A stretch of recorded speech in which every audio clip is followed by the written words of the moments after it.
The story of Maharana Pratap and Akbar. The clash of pride and empire. It was the summer of 1576, and the air in Rajasthan was heavy with dust, heat, and tension. The Mughal Empire under Emperor Akbar had stretched across almost the entire Indian subcontinent. One after another, kingdoms had bent their knees, accepted his sovereignty, and sent their princes and princesses to his glittering court in Agra. All except one.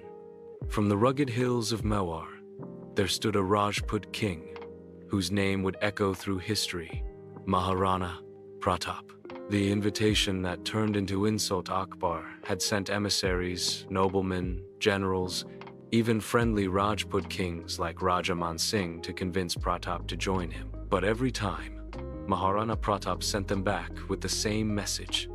The soil of Mewar has never known slavery, and it never will. For Akbar, who was as much a diplomat as a warrior, this refusal was a challenge to his authority. For Maharana Pratap, it was a matter of honor, not just for himself, but for the legacy of his ancestors who had defended Mewar for centuries. And so, the road to Haldighati was paved, the battle where legends were born. On 18 June 1576, the Mughal army marched into the narrow mountain pass of Haldighati. Akbar himself did not come. Instead, he sent his most trusted general Raja Man Singh of Amer, leading a force nearly 10,000 strong. Pratap, with barely 500 soldiers, stood waiting. The air rang with war cries. The ground shook with the thunder of horses. At the front of the Moor army was Maharana Pratap, mounted on his loyal horse Chetak.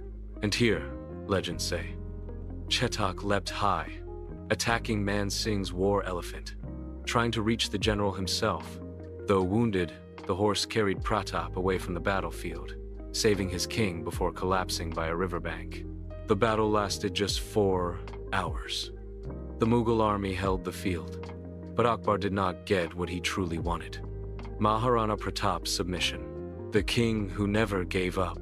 Most kings would have surrendered, signed a treaty, and lived in comfort. But Maharana Pratap chose otherwise.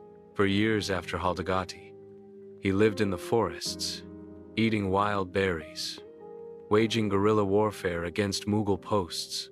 He lost forts, regained them, lost them again. His family suffered in hiding, but his pride never bent. By 1584, Pratap had recovered much of his kingdom. Though he never won back Chetak, his defiance became a symbol that freedom could survive, even against the mightiest empire of its time. The twist that few know. Here's the part that leaves many stunned. Despite their lifelong enmity, Akbar is said to have admired Maharana Pratap deeply. When news reached him in 1597 that the Rajput king had died, the great Mughal emperor reportedly sat silent and wept. Two men, locked in battle, yet bound by a strange, unspoken respect.